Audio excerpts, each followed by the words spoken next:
Hey, everybody, welcome back to the Art of Resilience podcast. I'm your host, Jim Artman, and founder of Extreme Resilience. And today we're talking with Gray Williams, a Marine who's been serving in the Marine Corps for 4.5 years. And we met about 4 months ago, Something and like that. he taught me some things about bodybuilding and a little bit about personal development. We've had some good talks about that, and I wanted to bring him on to tell a little bit about his story and hope that maybe some people will be able to relate to some things that he's been through and what he's been able to figure out in his journey. He's a young man, 23 years old, but he's had a lot of life experience so far. And Gray, thanks for coming on. Yeah, thanks for having me. Yeah, man. So let's get into it. I'd like to start with finding out if you could share with us a little bit about what your childhood was like. Yeah, no problem. So grew up in Southern California. That's where I'm at right now. Um, as a kid, I was kind of teased a lot in school. Um, Anything that anyone could point out that was messed up about me. Like I used to have a gap in between my front two teeth. Um, I had braces for a little while. Everyone makes fun of the kids with braces. um, my haircut, my dad used to just buzz my hair, so you didn't have to pay for a haircut. My laugh, got made fun of a lot for that, so I changed the way I laughed. Um, My laugh gets made fun of all the time too. yeah, so I don't know. It was just a lot of shit that made me feel like an outcast and that I wasn't accepted, which at a young age is not fantastic. Um, and it's been kind of hard to shake that even now. But I think I'm slowly chipping away. So I don't know. I kind of just kept to myself when I was a kid, and I always have, so that I wouldn't have to, you know, get hurt by anybody. So So was that mostly like your experience at school? Did you have like neighborhood friends that you hung out with? I didn't really know any of my neighbors. Um, never, never talked to any of my neighbors while I was growing up. So no, it was just at school. Um, Do you think that that was kind of like a function of where you lived in California? Like, was it kind of spread out? Were you in like a suburban area? Like, were there other kids that you could like ride your bike around and hang out with neighborhood kids? um, I don't know. I'm not super sure. I grew up going to a very small private Christian school, Oh, okay. and it was 30 minutes away from my house.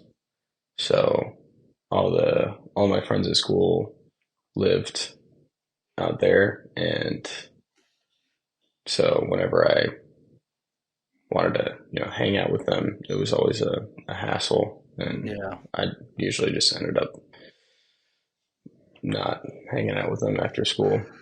Man, that's funny. I went to a private Christian school too, all the way up and through fifth grade, and that was my experience as well. Like, I had no friends really growing up, but I did make like one friend. I like was riding my bike around the block, and then there was this other kid riding his bike the same direction, and I like kind of passed him, and all of a sudden we started like racing each other down the sidewalk, and We like stop, like skid in the rocks, and we're like, "Who are you?"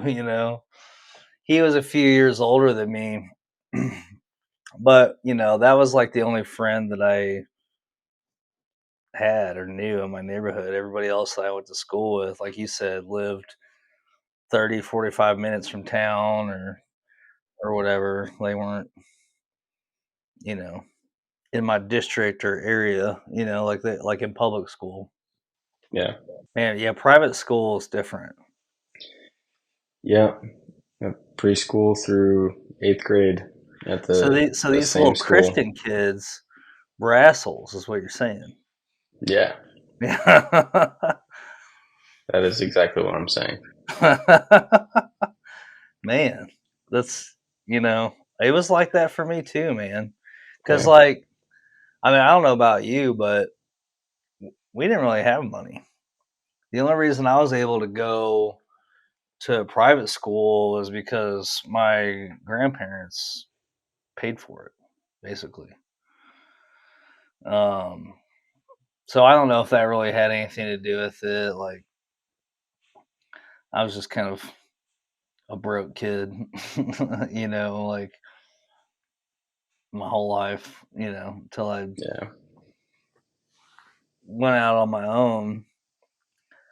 Um, so I felt like that kind of like had an impact on the way that I was viewed by my peers at school, at least as I became a teenager. Hmm. I didn't have new clothes. Like most of my shit came from a thrift store. I would get a new pair of tennis shoes at the beginning of every school year, though. So I always look forward to Yeah. that. Gotta get your new shoes. For real, yeah. That's an easy excuse because still growing. Right. So you're Yeah, gonna need absolutely. new shoes anyway. Yeah. So, did you play any sports while you were in school? Not really. The school that I was at didn't have like a great sports program.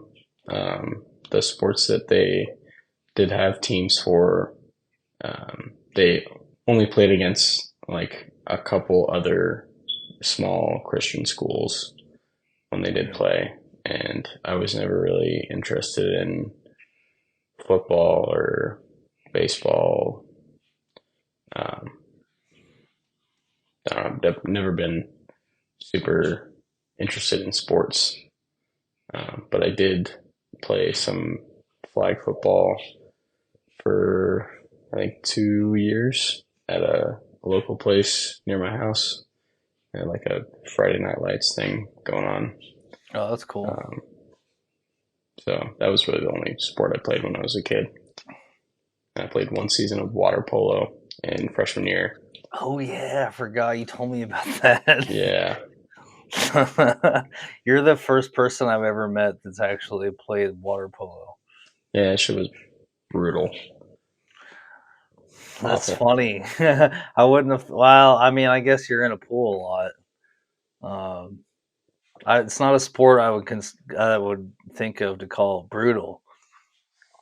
Well, no one really sees what's happening under the water during a game, Yeah, but you got guys like kicking each other, like trying to pull your speedo down with their legs.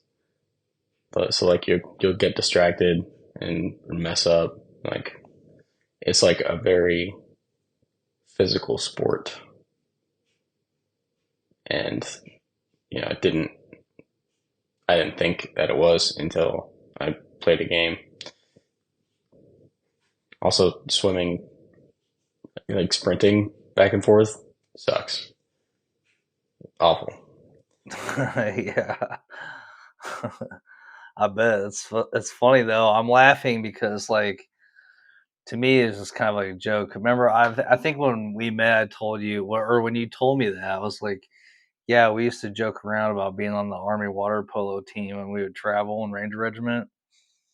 Like the cab driver come pick us up. Like, oh, are you guys with the water polo team too? And we're like, yeah.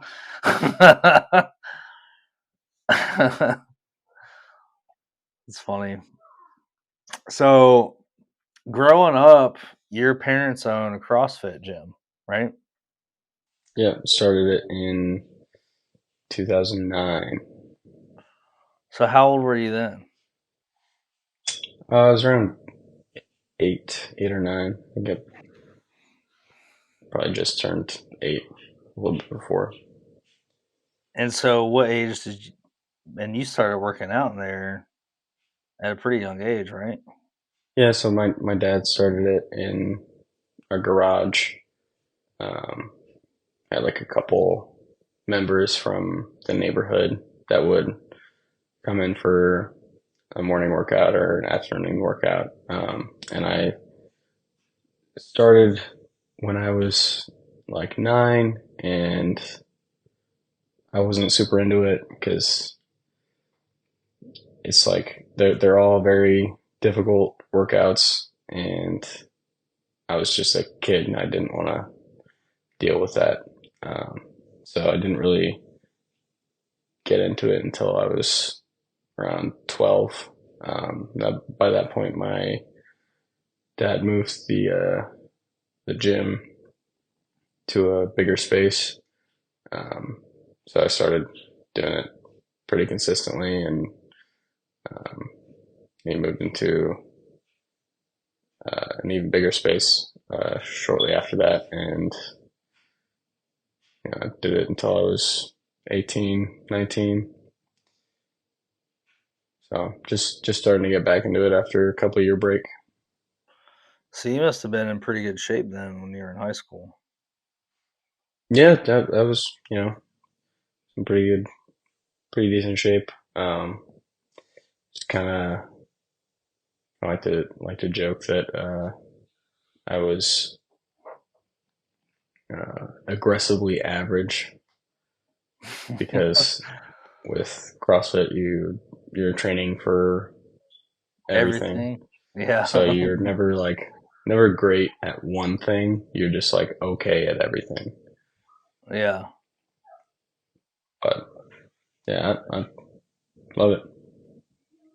All right. So your parents started a CrossFit gym when you were 9. You grew up around fitness since then. Hmm. I know being a business owner is pretty demanding, and it must have been pretty demanding on them. And they own a gym. Like, what kind of presence did they have in your life? Like, were they super attentive to you? Did they like force fitness on you, or did they teach you about nutrition? Like, what was that like for you? So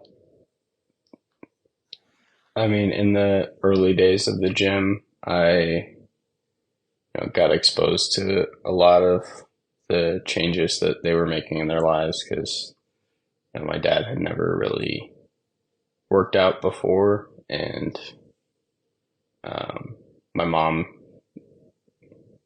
didn't really either. She just kind of like would run on the treadmill or whatever. Um, so they started changing their diet, and they would try new things. Like they tried paleo for a little while there, so I was eating paleo as well Oh, okay, as nice. a kid, Were which they teaching was you about this like while they were figuring it out for themselves? yeah, here and there, but I mean, there's only so much that a 9, 10 year old kid can really care about that. Right. Yeah, for sure. Um, so yeah, I don't know. For me, that part was kind of shitty because I never got like any of the snacks in my lunch that tasted good, and Right. I got wheat bread, and I hated wheat bread, and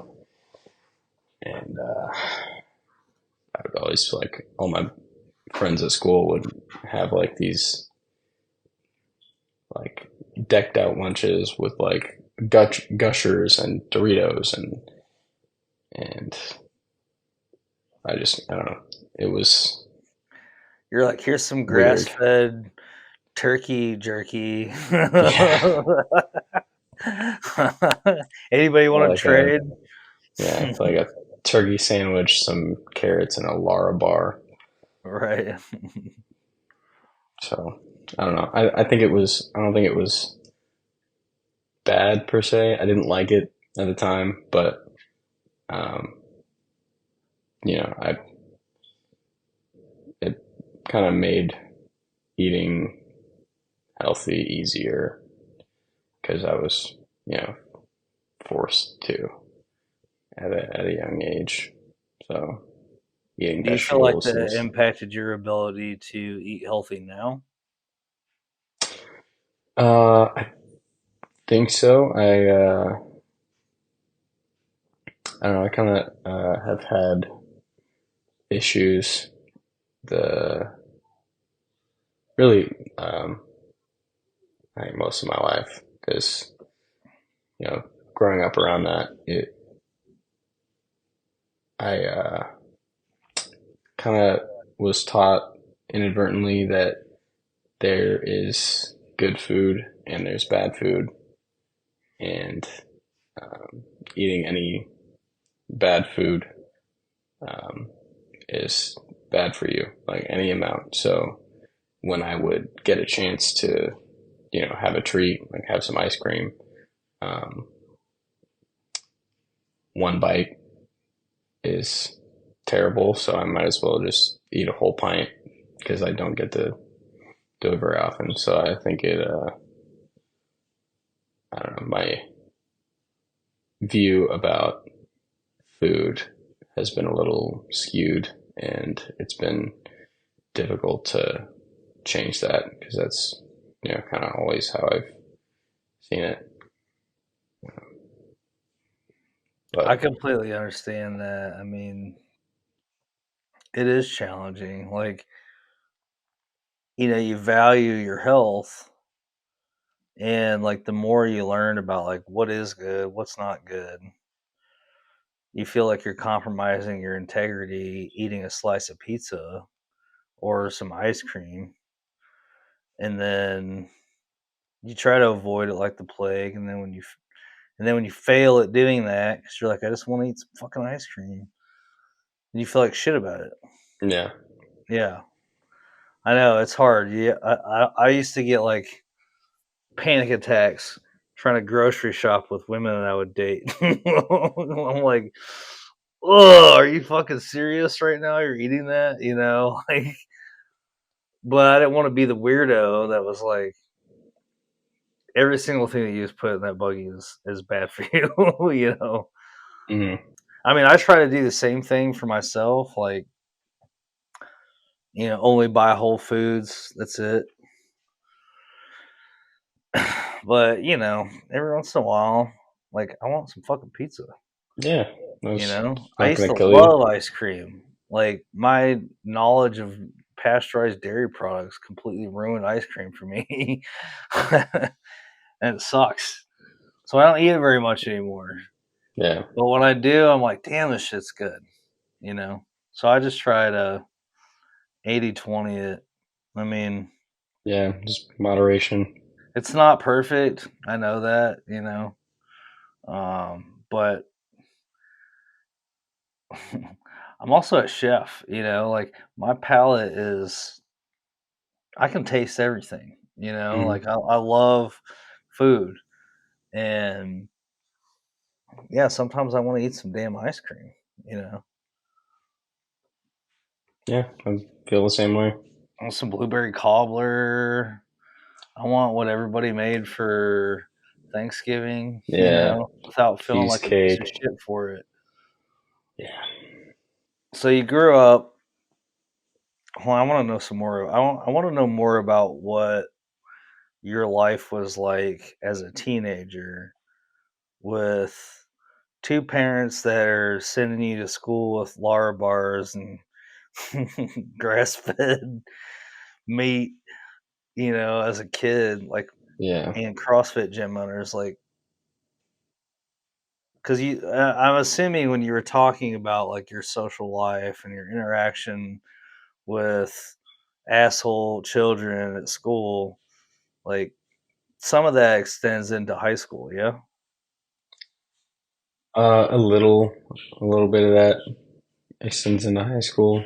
I think by that point, when I got to high school, I only had one of my friends that went to the same high school that just happened to, live in the same area. So I knew one person out of the 3,000 kids at my high school, coming from a private school with maybe 300 kids total from Okay, preschool to so eighth by the grade. time you were or by the time you were in high school, you were in public school again. Yeah. Yeah, same with me. Did you like it better? Was it much better? It was nice to not have to memorize a Bible verse every week. I Um, heard that. that was really nice.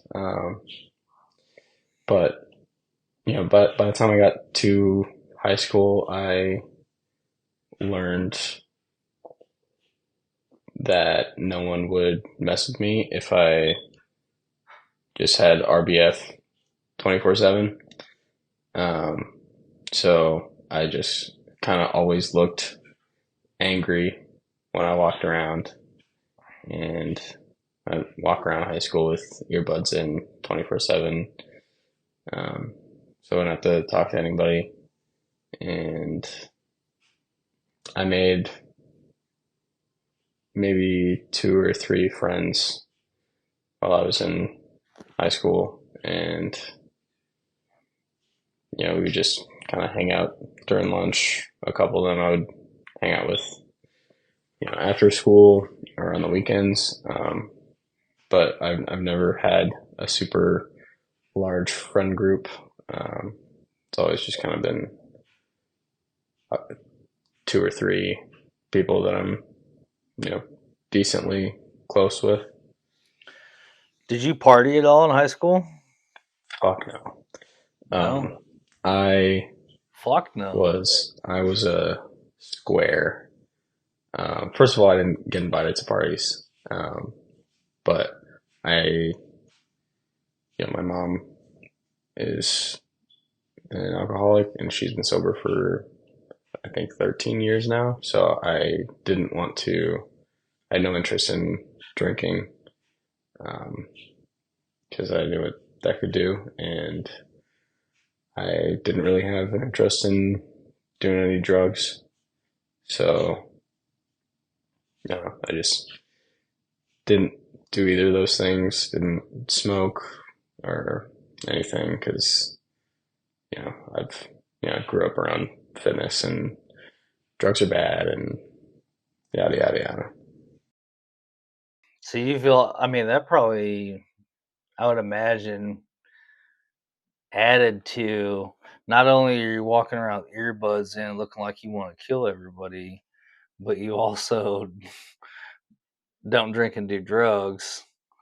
So you didn't really get, you know, that kind of like social time or social life in high Yeah. school, right?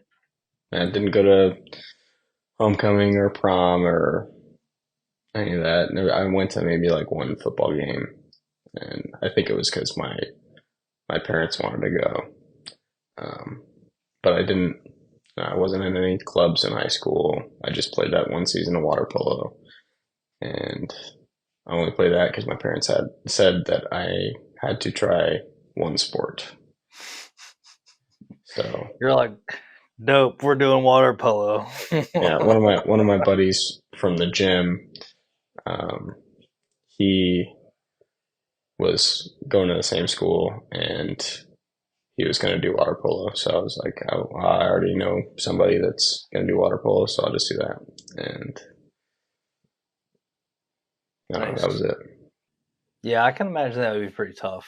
I mean, I kind of turned into a shitbag in high school and drank and partied, and Well, I I didn't. didn't really do much I was proud of, to be honest with you. Yeah, I didn't. I didn't let the fact that I was not drinking or partying or anything, um, change the change the fact that I was, still fucking up in school. So I think if I had been drinking or doing drugs, I probably would not have graduated. I'd barely graduated as it was. Um, What do you think was causing those kind of problems for you? I think it was just I'd been in denial for my whole life until a couple months ago that I had anxiety and um, depression, and I think just like the course load that I had in high school when I started out, I was in the international baccalaureate program because my parents thought I was super smart, and so I was doing that. The, And what was it? The international what? international baccalaureate, it's Oh, okay. like it just starts you. They plan out your whole high school career. And you start taking college level classes junior year or sophomore year, and then by junior and senior year, it's all college level classes, and it's like 4 hours of homework every night, and so I just wouldn't do it because I had no stake in it, and I didn't want to be in this stupid program, and I just I don't know, I couldn't bring myself to keep it up, even with my parents would ground me every time my grades would slip, and I would be okay for maybe a week, and then I'd get ungrounded and start slipping again. I just couldn't bring myself to do my work. Man, that's a lot of expectations. Yeah, well, I kind of did it to myself with the private Christian school I was at. I never had trouble doing homework because it was easy and I just did all my homework in class. So I never had to take anything home besides like science projects or big stuff like that. So I got to high school and all of a sudden I had hours of homework every night and I just didn't know what to do with it. And it was more of a challenge than I was ever used to. Um, but because middle school and elementary school was easy, my parents thought I was super smart and, you know, wanted me to go to college, and, you know, it just wasn't in the cards for me, I guess. Well, I wouldn't feel bad about that. I definitely, uh, I mean, I don't know. Like I didn't really apply myself in high school. Yeah, I didn't Like really I either. found out later in life that I'm intelligent, but back when I was a kid, I didn't really think about myself like that. I was never curious. I wasn't self-motivated. Like you said, like I had no stake in the game. I just assumed that I was, average at best and just planned on joining the army or doing construction. Like I didn't have thoughts about myself being smart. Yeah. Did you? Did you feel like you were a smart person?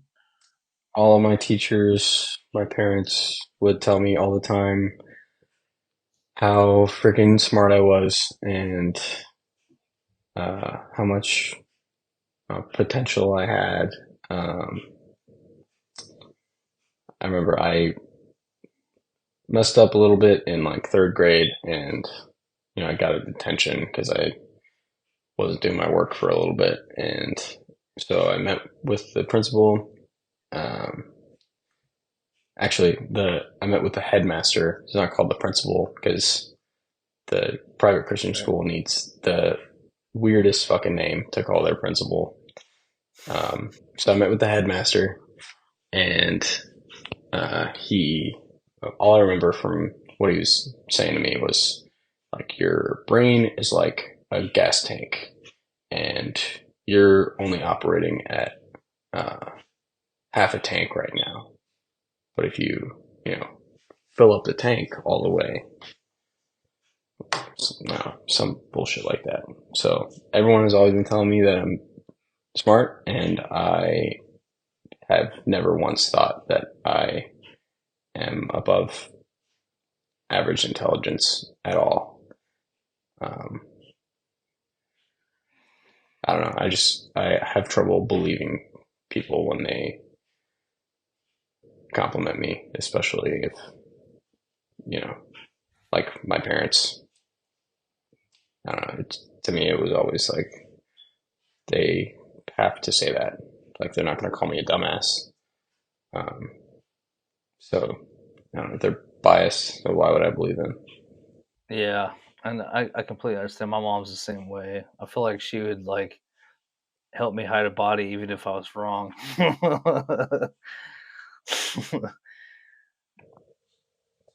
But Yeah. yeah, I mean, you couple that with the anxiety and depression and stuff you develop from being teased by mean ass little Christian kids.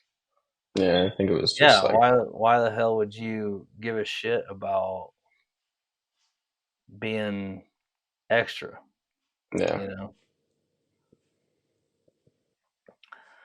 So you didn't end up you didn't end up going to college. You ended up joining the Marine Corps.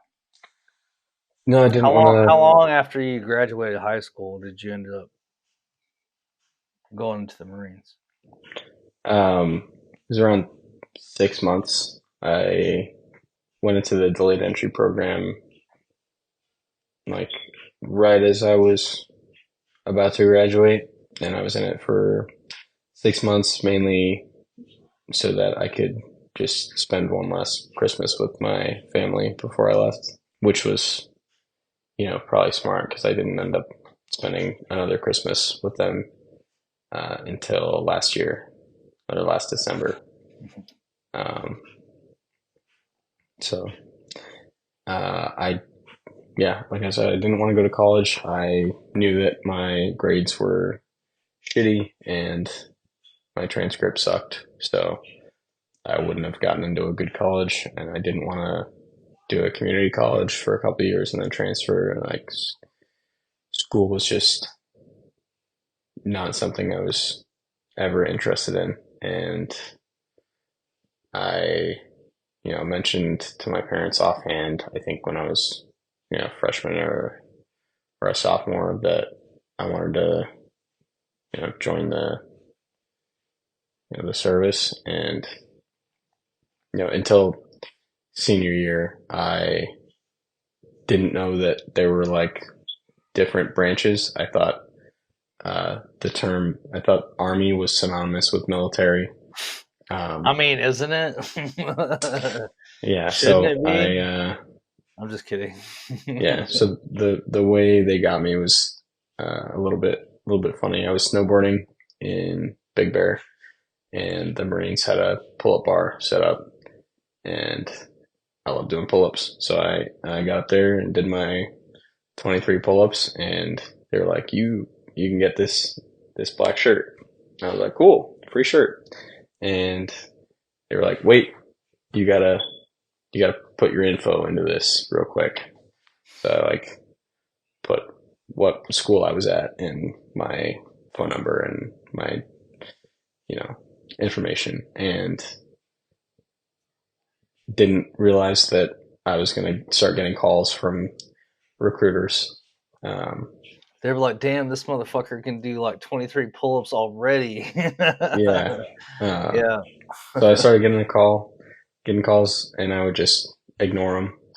And one day we were think we were running a mile during PE, and one of my one of the girls that was already in the delayed entry program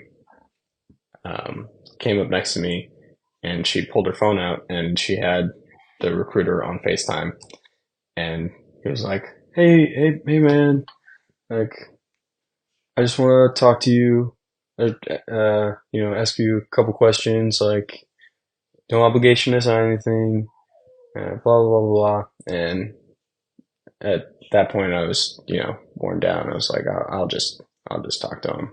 Like, Yeah. it's not, no harm can be done from that. So, talked to him, and then, yeah, they got me. Um, They're like, you want to kill people and not go to jail? originally, I Well, wanted to, what was it that got you? well, um,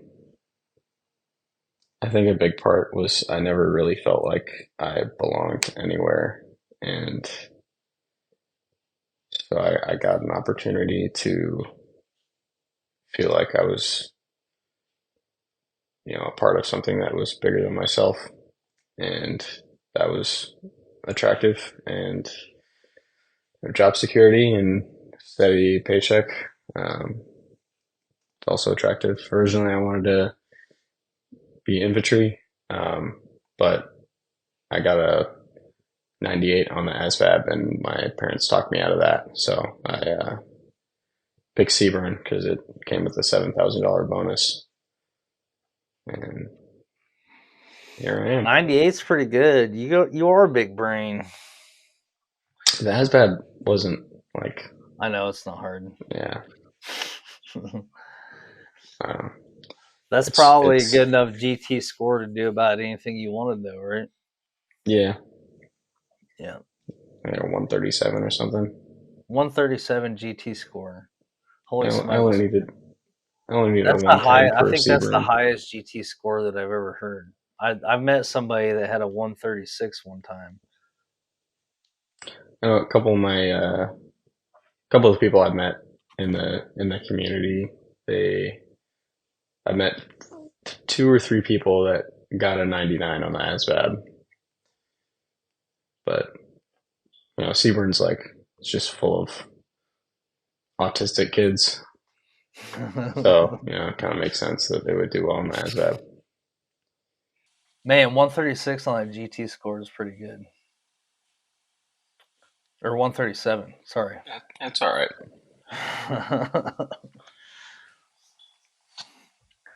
So you got into CBRN for the enlistment bonus. Yeah. $7,000. Yep. It was more like, You know that there was enlistment bonuses being handed out to infantry guys during peak wartime. New enlisted, $20,000. Yeah, I had some privates that got $20,000 enlistment bonuses, and I'm like, for you? What? yeah, No not in offense, the Marine guys. Corps. The Marine Corps doesn't have the money for that. I signed up initially for 6 years with a Ranger contract and got a $6,000 enlistment bonus. And I didn't realize that they spread that out through your entire enlistment. I didn't do that for me.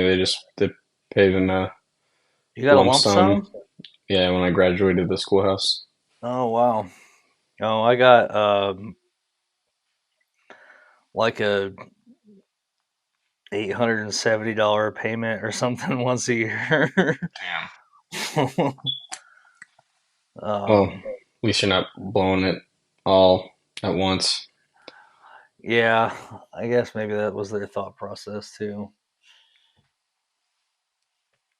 So, what's it been like for you so far doing the CBRN thing? Because have you deployed? I deployed with the 31st MU twice. Okay. It's non-combat deployment. We're going on a deployment to Okinawa, which isn't really a deployment because I was stationed there for 3 years. Um, Can you tell everybody what a MEU is, just in case they don't understand? yeah, Marine Expeditionary Unit. So the MEU attaches to a Navy ship and get on ship and go wherever we're going. So my first float was kind of around Okinawa, and my second float we went to Australia and then the Philippines. So I got to see some pretty cool stuff. But How was port? it was really nice. And we went to Brisbane. Um, Super expensive in Australia. Like everything was really expensive. Also, a lot of blondes in Australia. Everyone was blonde. Like Yeah, nearly everybody. I didn't know Um, that. Crazy. Mainly the women were blonde. Um, but yeah, best beer I've ever had in my life in Australia. Um, Okay. like I didn't know that beer could taste that good, and I think it was pretty high ABV because I had like a pint and I was already feeling a little woozy. Maybe it was the couple months I spent on ship not drinking, but Yeah. So wait, but you didn't drink when you were in school, though, right? High school, you didn't drink. no. I started drinking when I got to Okinawa. Okay. When I turned 20, of course, because So that's that the was, legal and that was drinking your age. first MEU. So you didn't, and you didn't. You said you didn't start drinking until after you turned 21? 20, because 20. Okay. that's the legal drinking age in Okinawa. So I Okay. turned 20 like I got to Okinawa in December of 2020, and I turned 20 the following February. So it was pretty soon after. What was that like for you? I spent a lot of money on booze. Um, I never really drank before, and I wanted to try a whole bunch of different crap. So I basically had like my own bar in my wall locker with like a whole bunch of different types of liquor, and um, got into soju is a big thing in Japan. Chuhais, which are like it's like a hard seltzer, like I think like 13%. So it's pretty. I guess you drank fast. Um, but I just I drank probably too much. Um, it was also a big social thing because my shop had this tradition of doing tequila Fridays, and so every Friday we'd get two, sometimes three bottles of really shitty tequila, and um, the guys that started it are one's Salvadorian, one's Mexican, so we would put on Spanish music and we all took a shot every time the song changed. Um, so I got drunk insanely fast and threw up a lot on tequila. Um, God, I bet you don't like drinking tequila anymore, do no, I can't. you? And the chasers we used to use for the mango monster juices. Oh Um, I God. I can't drink those. I can barely stand anything that tastes like mango because it just tastes like tequila now. Oh, And I love mangoes, so it's unfortunate. that But is unfortunate. yeah, I think I was spending so much money on alcohol that I was pretty much like living paycheck to paycheck for most of the time I was there. Um, didn't really save any money. I think my savings went down like a couple thousand in the first like 2 years that I was drinking. And in that last year, a little bit before I went to the MEU, I stopped drinking. So I was tired of feeling like shit. But yeah, kind of haven't really gotten drunk since then. Just have a beer or a cocktail here and there, um, more for like enjoyment than getting fucked up like it used to be. So you had been dealing with a lot of depression and anxiety and stuff from your experiences in childhood. Did that show up for you much when you had first joined? I mean, the drinking definitely did not help. Um, you get off work and go to the gym, come back, shower, and start drinking like every night.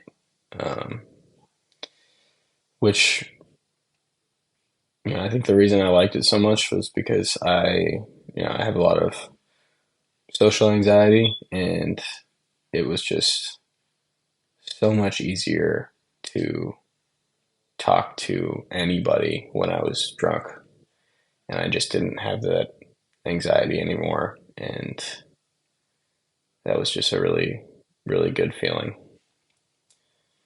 Um, so I don't know, kind of kept doing it because it made it easier to socialize.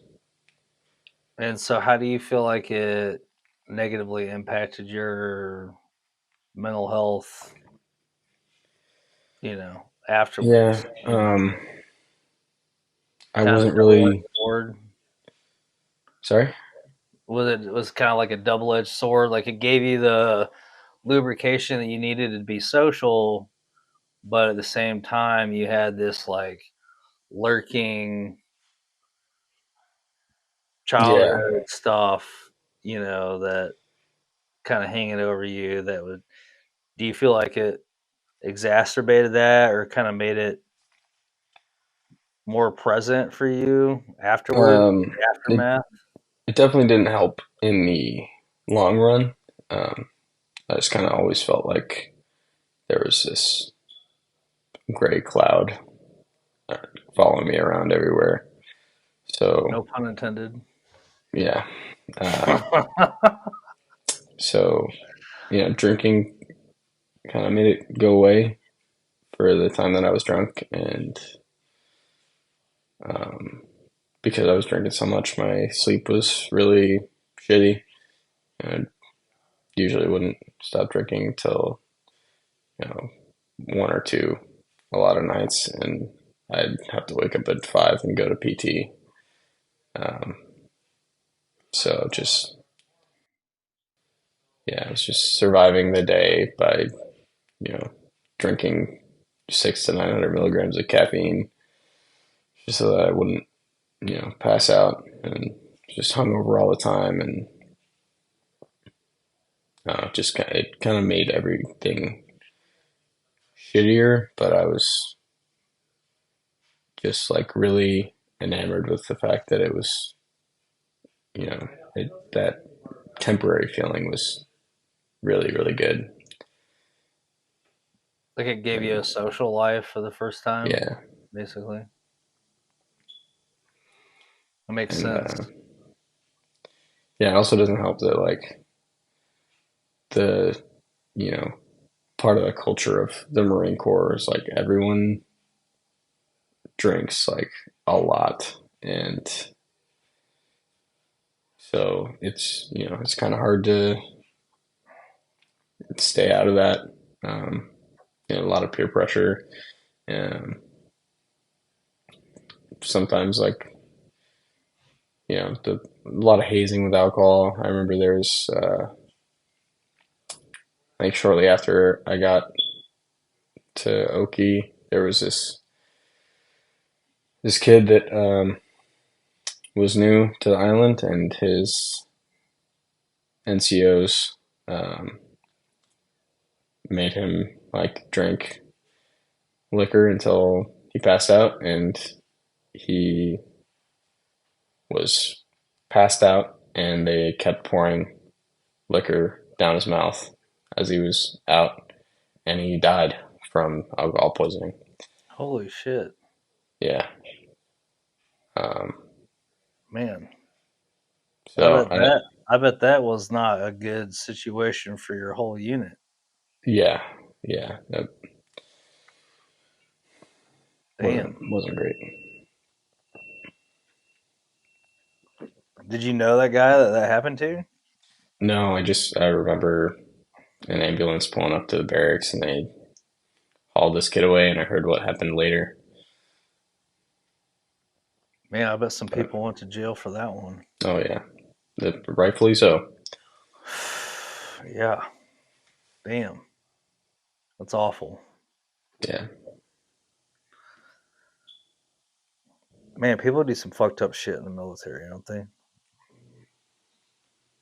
yeah. People do fucked up shit everywhere. So Yeah. I mean, Yeah. military members are human. So, Yeah. but there's more of a spotlight on us. So the fucked up shit that does happen seems like it happens more than it does in the outside world. But we're such a small community that, Yeah. of course, it's going to stand out. Um, but it's no different than anywhere else. We're not perfect people. Um, Oh, trust me, I remember sneaking around the barracks like a fucking ninja because if a team leader saw me, even if it was like Saturday night, like I was gonna be getting hazed, doing push-ups, force-fed alcohol, all of it. Yeah, yeah, toxic. for sure. So you did a couple mews. At this point, so by the time you get done with your second mew in Australia, how old are you? Mm. Uh, 22. 22, and you'd been in for what, 3 years, 3.5 years? Close to 4. I think like 3 years and 8ish months, Okay, something like that. so you just got back from that last mew not that long ago. Yeah, I moved back to California in December of 2023. Okay, how was that last mew? I mean, we kind of talked about Okinawa and Australia a little bit, but like, what did you guys do while you were on that last one? Like, what was that? Can you like tell me more about what that experience was like for you?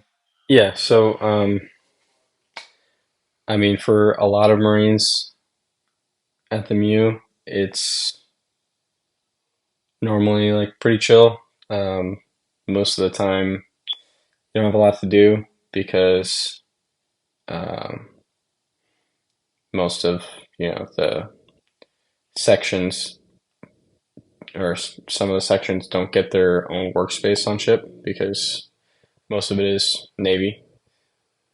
So for the Seaborne platoon, um, it was just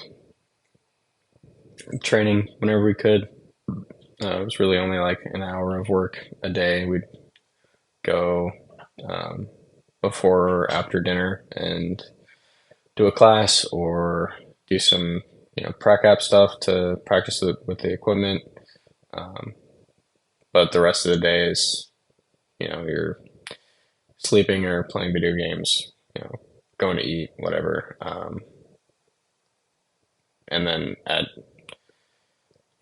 about a month into that second float, I got to be a watch chief in the Landing Force Operations Center. So I was pulling 8-hour shifts from midnight to 8 every other night, um, which wasn't my favorite thing, but I don't know. The second float was kind of shitty, um, work wise. We got to do a lot of fun shit during the ports, but there was a lot of leadership issues, and it, overall just was not the most fun time. What kind of leadership issues? Um, there were a lot of conflicts between the NCOs, um, like inner conflicts on leadership style and what is best for the junior Marines, and there were conflicts between um, the staff NCO and our officer, and there were conflicts between me and our officer, and I got singled out along with a couple of the junior Marines, and I don't know, I was just kind of like I was kind of fucked with um, for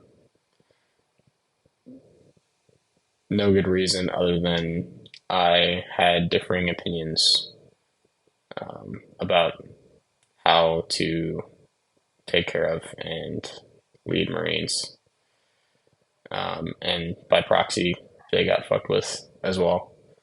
Um, and there wasn't a whole lot I could do. So I don't know. It was Do you really care to go shitty that. into like detail about that? Like a little bit more about what was going on, like why your ideas of leadership are different? Because I'm curious because I went through something really similar as a young NCO in the Army, where I was basically called like a private lover and stuff. And this is at war after men, well, like we had lost dudes, and guys are kind of starting to fall apart. And I was never really like the screaming and yelling type. Um, I really actually cared about these guys. Yeah, And, in the midst of everything that we're going through, like, if they forgot something, like, fucking so was I.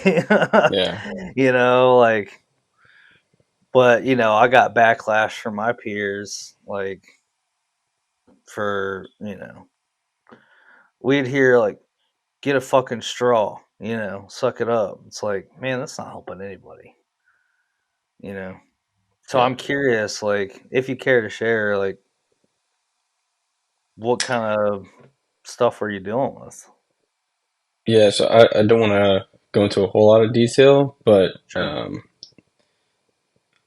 I am very much into not doing dumb shit for no reason. And so if we're gonna do something, it should have a purpose. And yeah, I'm not just gonna fuck with people just because I can, you know. Um, and a couple of the other NCOs were on a bit of a power trip, and they had opposing views. So it was kind of hard to get my points across and keep my voice in the matter because I was outnumbered, and majority roles I can't really do a whole lot when everyone else wants to do the opposite. Understood. That's unfortunately how things kind of shake out in the military. I think eventually you hit a certain point in your military career where everybody can agree that your favorite slogan is "I do what I want." I think it's like senior E6 level. Like that's all you can hear in your head. And you're like, man, I better get out before I get DA selected for E7 because this shit ain't gonna work out. Um, well, yeah. So I'm sorry you had to deal with that. Definitely, I think I'm sure a lot of people can commiserate with that kind of experience. Unfortunately, the military is very much like that. Like shit rolls downhill, all of a Hmm. sudden everybody's painting rocks and doesn't know why. Right? Yep. Yeah, it And sucks, but using a straw and a cup of paint to do it.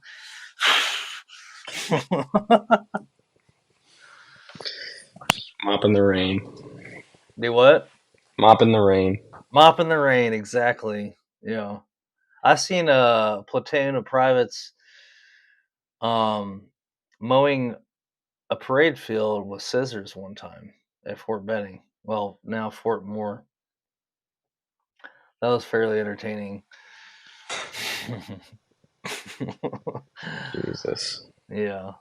Or e-tools. I've seen people mowing with e-tools before. Oh, that's a lot worse. Yeah. Yeah. All right, so you've done a couple mews. What's your life like outside of the military? Are you married? Do you do any dating? Do you have time for that?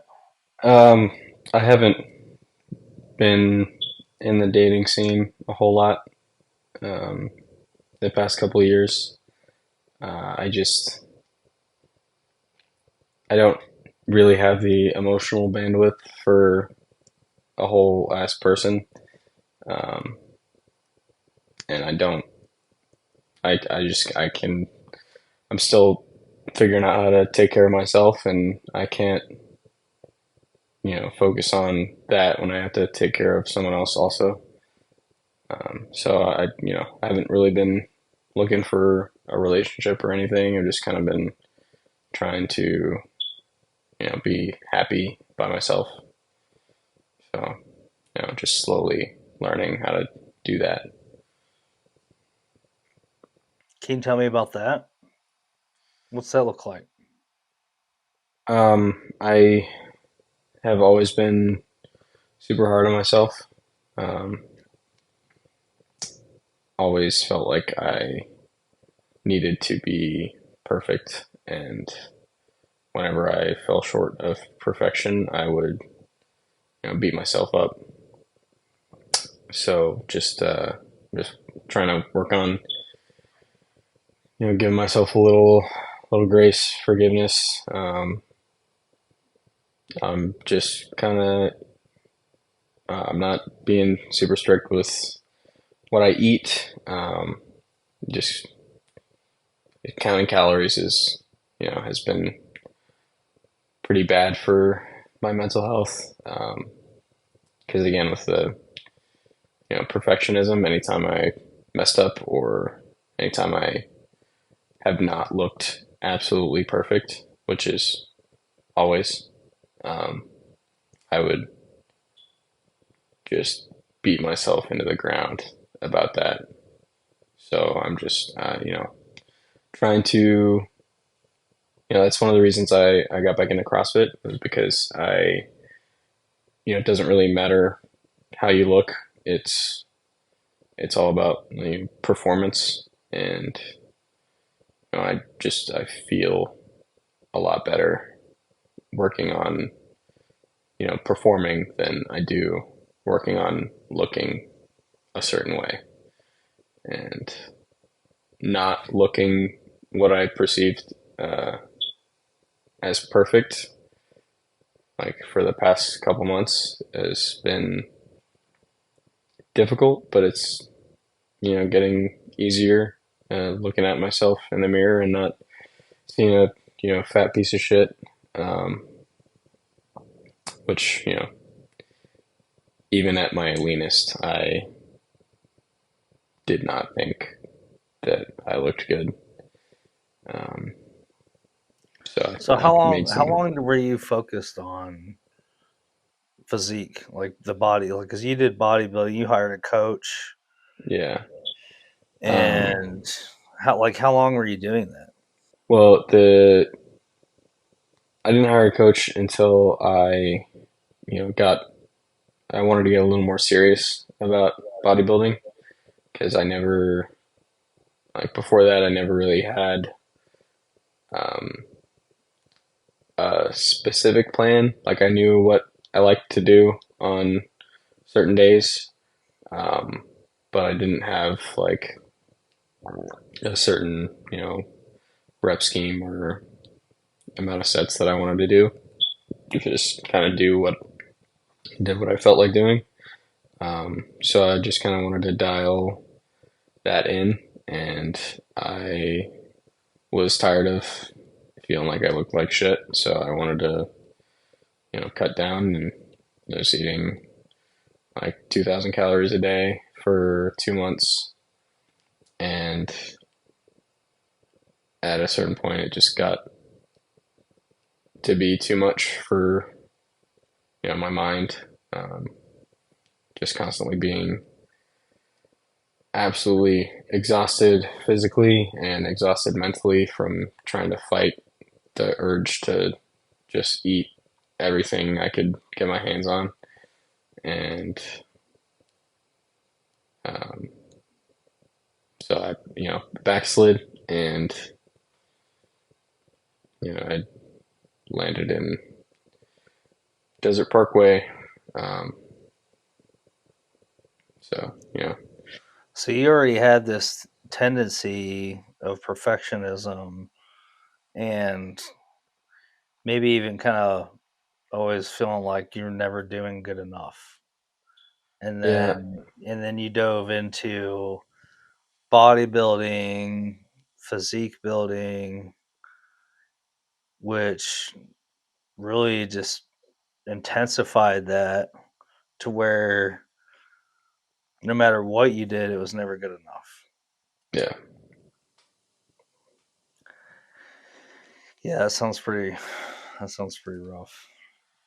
yeah. And I think what I have been realizing in therapy is I, was always rejected by, pretty much everybody. So I think that, manifested uh, like a need to look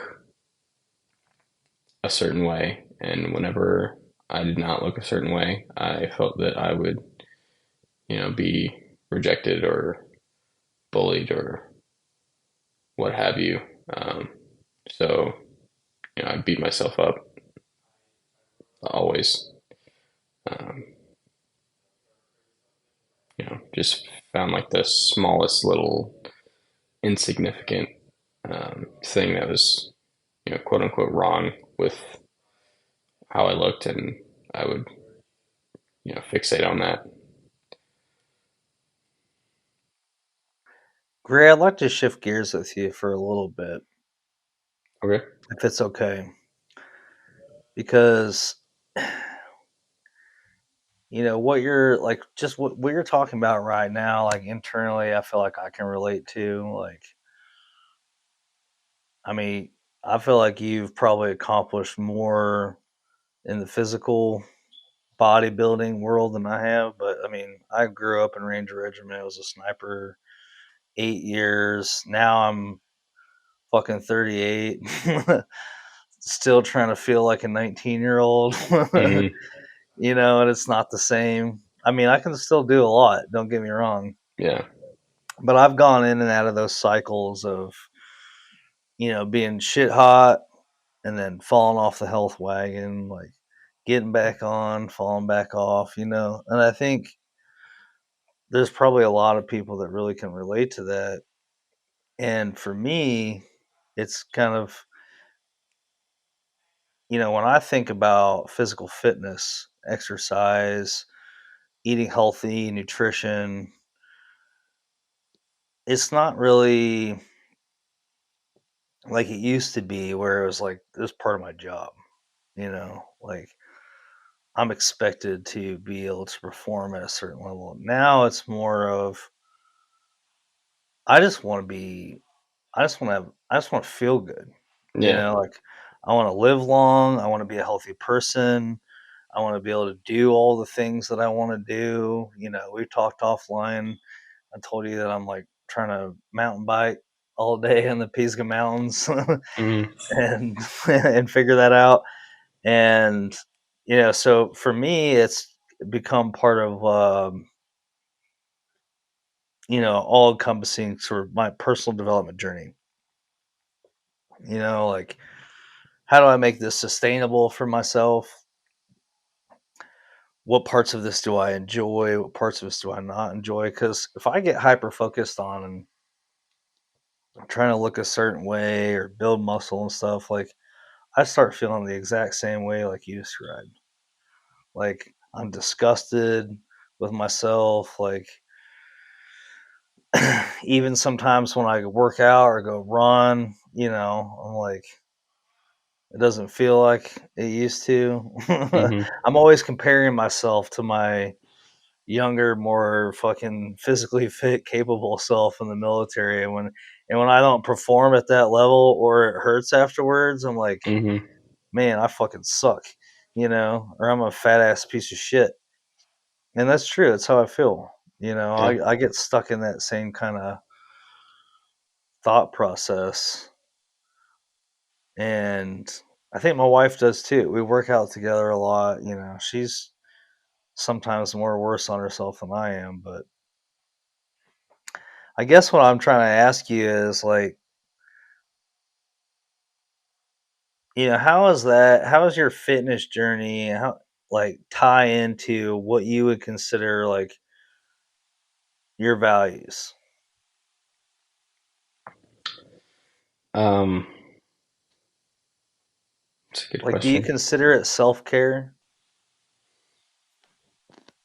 Yeah, I think I would classify it as self-care. I always feel, a lot better.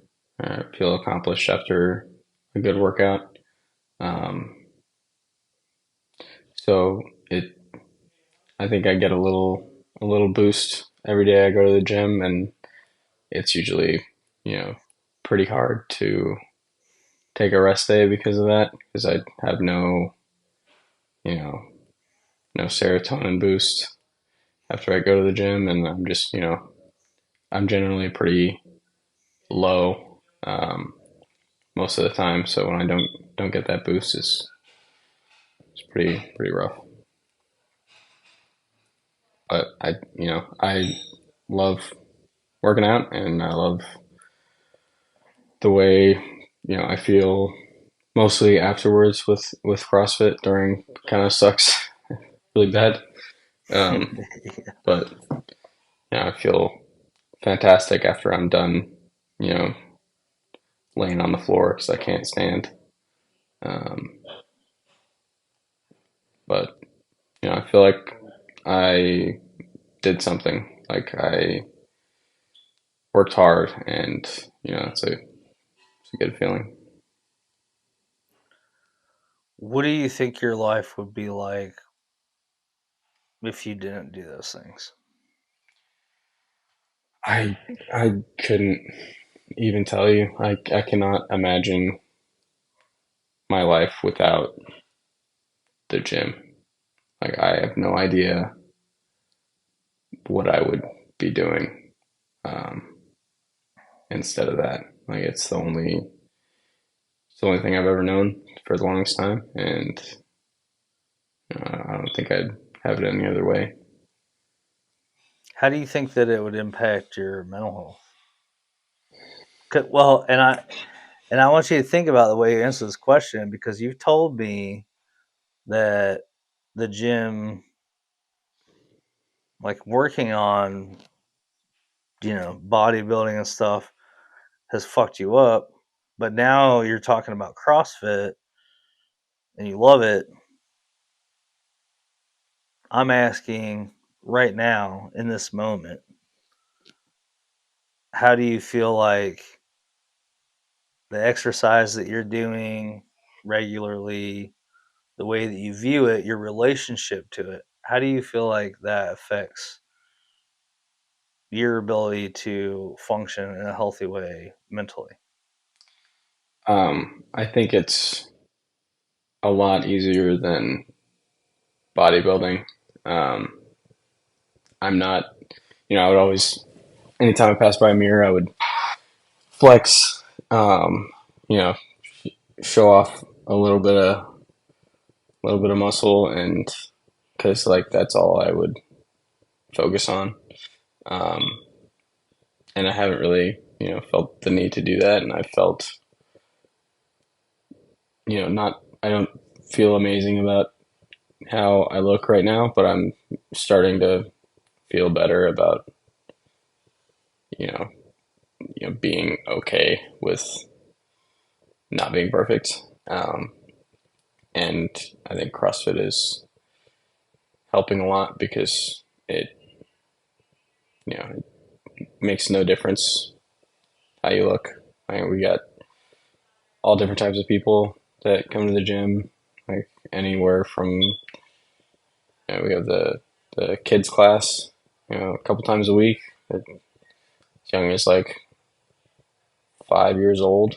We go to the kids class, and then we have people as old as like 70 or 80 that come to the class regularly. Um, so just there's no like with bodybuilding, like you see all you see is the top 0.01%, in social media, like Chris Bumstead and Jay Cutler and Tom Platz and um, all those guys. Like you're comparing yourself to them, um, but in the CrossFit gym, you're doing a workout with a class, and it's a lot more of like a friendly competition between the people you get close to that go to the same class as you, and you're like trying to beat them at a workout, or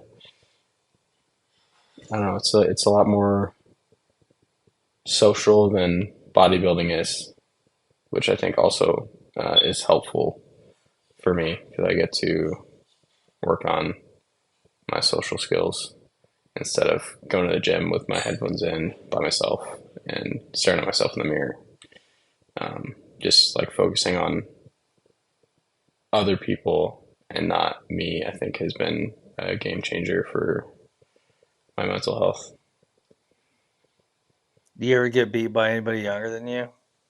Oh yeah, I did a workout. I've been so my my younger brother was never super into CrossFit when I was doing it, and I left during the Marine Corps. I was in Okinawa for 3 years, and during that time, he you know found a love for it, and he's been killing it the past couple of years. So we just did a we did some lifting the other day, and he beat me at that. We did some snatches and clean and jerks, just like a heavy single. But it's like it's great to see that he loves working out and he's enjoying it. But he's kicking my ass now, so I just got back into it. So I'm gonna have to catch up really fast. Yeah, you can't let that exist for too much longer. My little brother beat me in an arm wrestling match one time, and I'm like, holy shit, never again. Yeah, he's a lot. He's like 6 foot tall, and I'm 5'6". So we're like our wheelhouses are very different. Like Yeah, for sure. I'm better at like more of the gymnastics stuff and um, the lifting stuff because I have a shorter range of motion, and he's a lot better at um, you know doing the bike and wall balls and rowing and all those the like three things that are advantageous to tall people in CrossFit. everything Yeah, else is like good for short people. But right. he's like friggin' strong as hell, and it's just it's cool to see. Sounds like you need to choke him out. He's still scared of me. Huh? I used to, um, you know, not like beat up on him, but like playfully, like fuck with him when we were kids, and we still hated each other. But really good friends now. So Oh, I was mean as shit to my little brother when we were kids. yeah, I love him to death now. He was in the army too. mm, He did a couple tours in Afghanistan, but he'll always be my little brother, you know. yeah, So how much more time you got left in the Marine Corps? about 3.5 years. 3.5 years.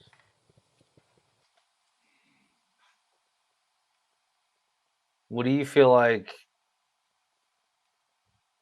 you've learned so far from kind of having to work through, figuring out how to be okay, from like all the how much that like, dare say childhood trauma. I mean, it is traumatic, and like kids are fucking mean. Yeah, Going through those kind of experiences as a young person can really, you know, make things difficult. It's a lot to overcome. I feel like it took me until I was getting out of the military before I really started to like feel comfortable in my own skin and like believe in myself. Even though I had gotten in the Ranger Regiment, became a sniper, all that stuff, like even though all that, like I didn't fucking love myself. I had almost no self worth. yeah. And so it took me until I was like, you know, 26 plus to like start to try to figure that stuff out. So I guess what I'm asking is like, not that you've got it all figured out or anything, but like, what have you learned so far working through those kinds of things? I'd say probably the biggest thing I've learned, especially lately, is that it's okay to not be okay. I think there's a lot of pressure um, in the military to suck it up and just do your job. Um, but at a certain point, that may not be feasible. And so, like identifying when that point is for you um, is super important, and it's not something that I was really ever able to do because I just kind of bottled everything up always. Um, so it came as a surprise to me, but um, identifying when you're fucked up and you need some help, like getting help is okay, and you shouldn't feel shitty about it. Um, I don't know, that's probably the thing that has helped me the most. It takes a lot of courage to do that. A lot of courage, a lot of self awareness. Yeah, I mean, I got to my rock bottom, and I couldn't deal with it anymore. But I wish I could have identified it sooner than that. Um, but you know, can't do anything about it now. Well, some people never do. A lot of our Yeah, brothers and sisters end up taking their lives, veteran or not. Like you don't have to be a military service member to experience the same kind of things that we're talking about right now, right? That can leave you end up, whether you're in sports or a competitive work environment, um, everybody grows up. Not everybody, but a lot of people grow up going through shit where you just feel like ass. Yeah. You feel less. Like self worth is like this rare commodity that's so hard to access. Hmm. And you know, you didn't give up. You actually, what was it that you feel like caused you to seek help and not quit? Um, I thought my mom might be sad if I killed myself, so I figured I should go get help before I really couldn't take it anymore.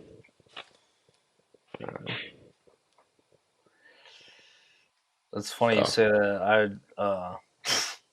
That was that would have been my answer too. I knew my mom wouldn't be able to handle it. yeah, that was the big thing.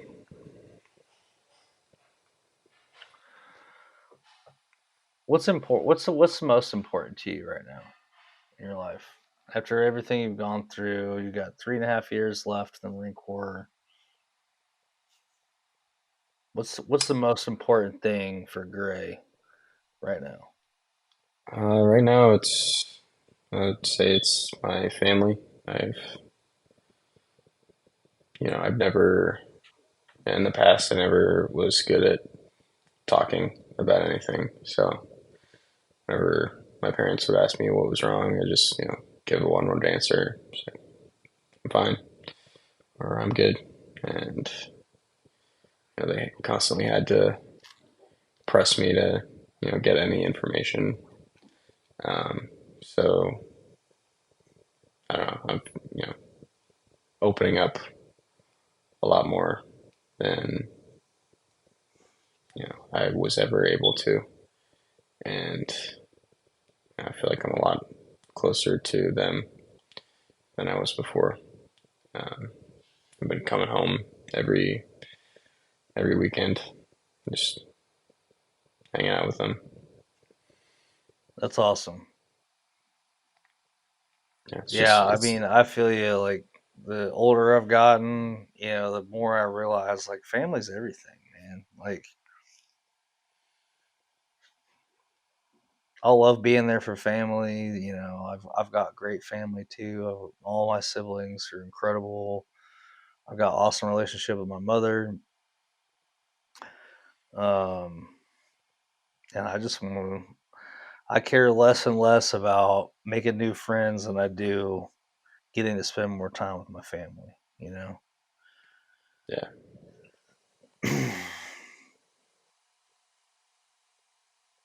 That's cool.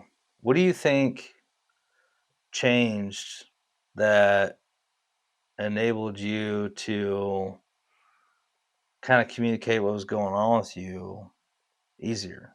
Like what made that easier for you? I think just my parents seeing where I was actually at for the first time. Um, when I was in the psych ward, um, and they didn't look at me differently, um, which I kind of always thought that they would. And I still wasn't convinced that they weren't just telling me good things because they were my parents until they started making trips up to Vegas to come see me, and it's a 4-hour drive there and back. So they would drive 8 hours in one day just to see me for like an hour and a half. So I think it just that just kind of solidified um, in my mind that they, actually did care, and it's been a lot easier to talk to them since then. So you feel like, do you feel like that at least maybe as an adult was the first time that you really truly understood what unconditional love felt like? Or were you already aware of that before then? I'm just trying to. I never really. Did you think about it like that?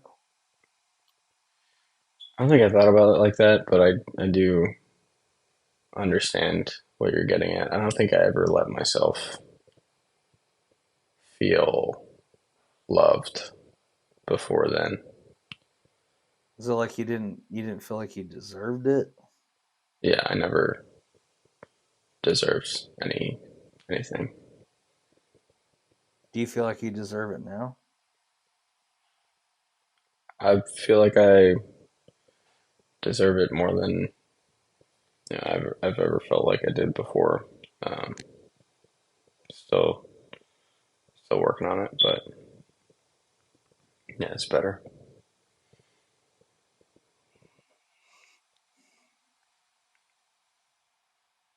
Man. Let's it's hit everything you're saying is hitting real close to home for me, man. Um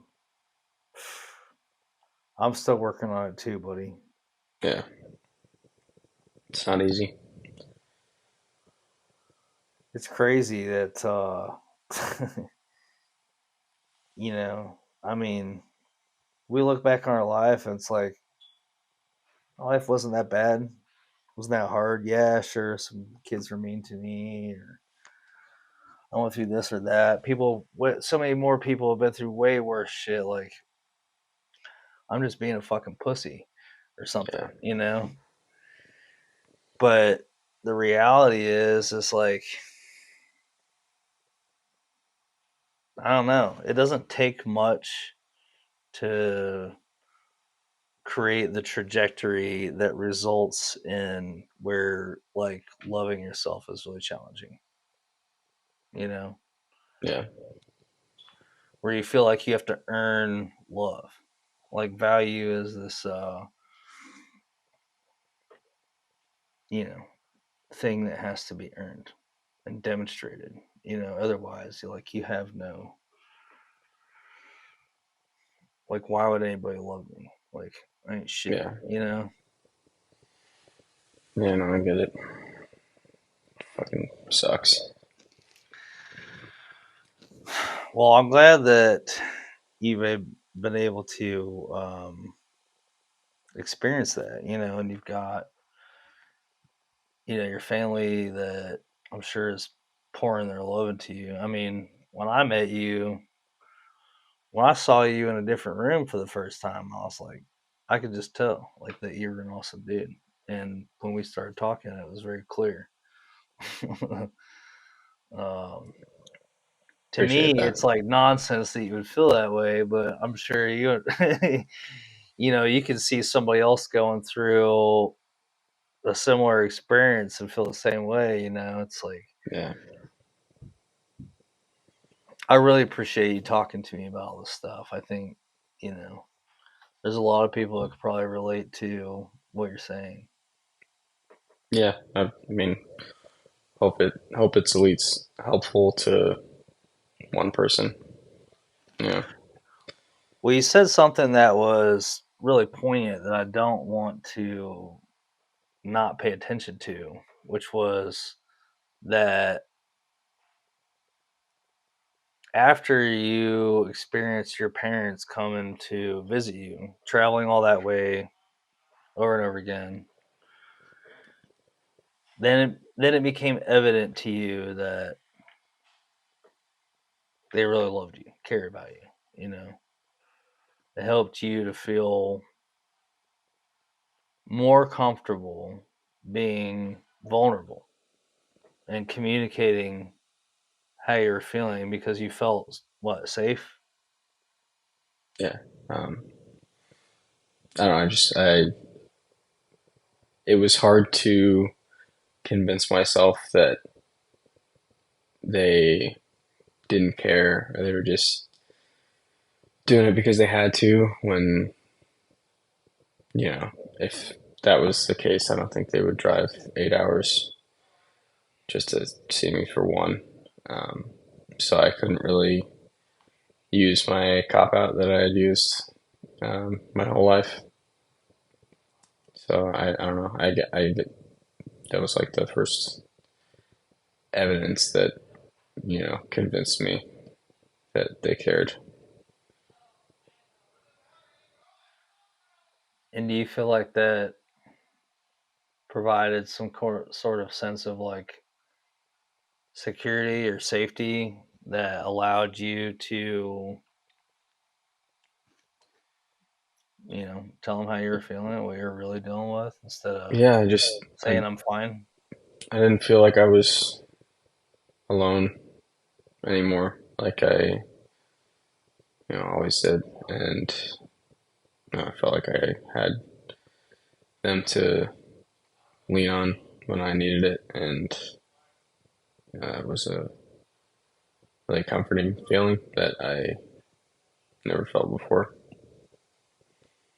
That's awesome.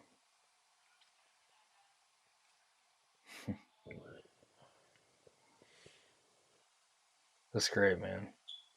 Yeah, I'm proud of you for, recognizing that. Not that you need, my blessing or anything. It's yeah, just no, like, I appreciate it. the state that I saw you in, and, talking to you now, it's like I can already see um, things working out for you. I can tell that you feel better. You look Yeah, better. You smile a little bit sometimes. um, that's good. All right, I got like two more questions for you, man, and then we all can right. wrap this up. So one is, since getting out of the hospital and realizing that you've got people that love you, it's helping you feel more comfortable, safe to communicate how you're feeling. What sort of coping strategies do you feel like that you've discovered? Because like the demons don't just fucking disappear, right? Yeah, yeah. How are you managing that right now? Like, have you discovered anything that like works every time or works for certain things, certain situations that you'd like to share? Uh, I'm super big into Sudoku, so I've been, Oh yeah, keeping that up a lot. That's super helpful because, if I finish a little puzzle, makes me feel, it makes me feel good, like I accomplished something. Um, man. And when and you were telling me your strategy for that, I was trying so hard to be smart enough to understand what you were saying, but I really wasn't. um, yes, that has helped a lot. Just doing that throughout the day when I got time, and um, honestly, like being on medication, I think we're starting to get a little more dialed into, a good dose, and I think it's helped a lot. I don't have as many um, negative thoughts all the time, and it's easier to wake up in the morning and do what I need to do and do what I want to do, and I think it's making a world of a difference. That's awesome.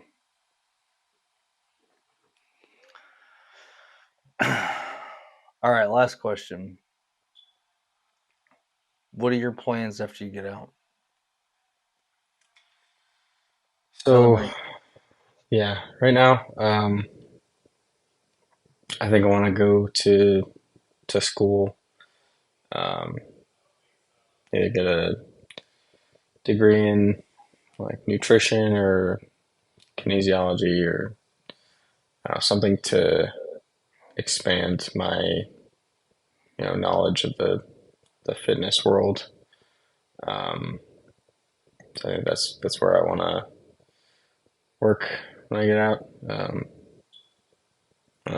Be a coach or either for CrossFit or something else.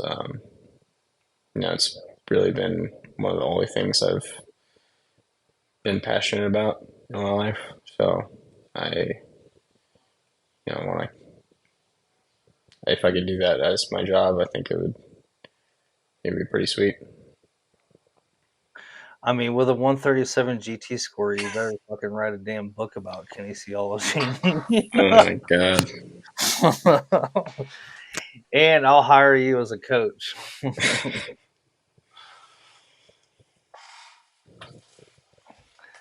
Yeah, that sounds awesome, man. Well, is there anything else that you'd like to share? Anything we didn't cover that you feel like would be helpful for other people to know and understand about you or things that you've learned? Just one more thing. Um, I think in the Marine Corps or any branch really, you kind of get this mindset hammered into you, um, that you aren't really allowed to be hopeful because the service will disappoint you.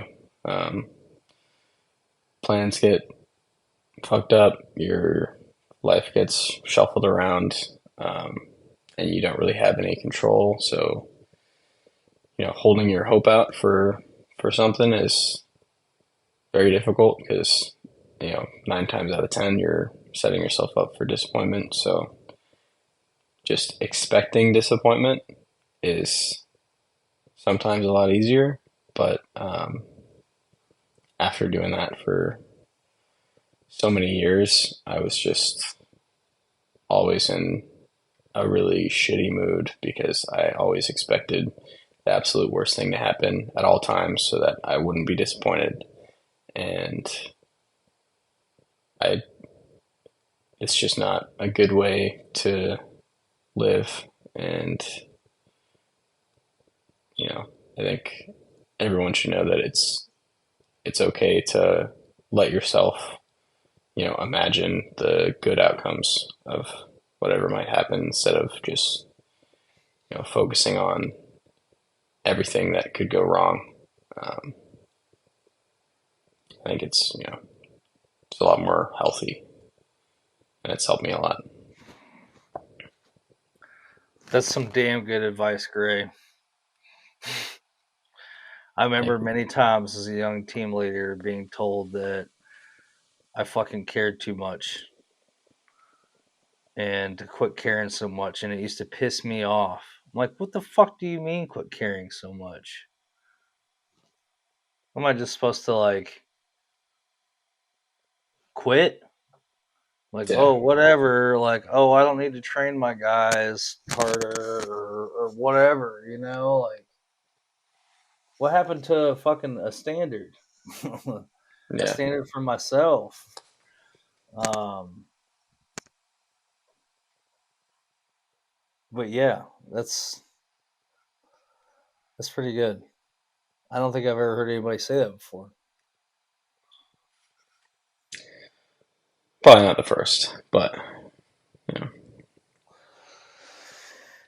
It's hard to be the first on anything this far into humanity. yeah, don't really get that very often. What? Being the first. Yeah. Well, sound advice from a young 23-year-old Marine for sure. Appreciate it. And thanks for your service. Thanks for your support. Yeah, man. Cream corn. Well, thanks again for coming on here, Gray. This is Gray Williams, United States Marine Corps. It was a Thank pleasure having you on, man, hearing your story. Awesome. Pleasure to Everything you be said, on. very well put, man. And I think a lot of people will really appreciate everything you had to say. Thanks for having me. Yeah, man, you bet.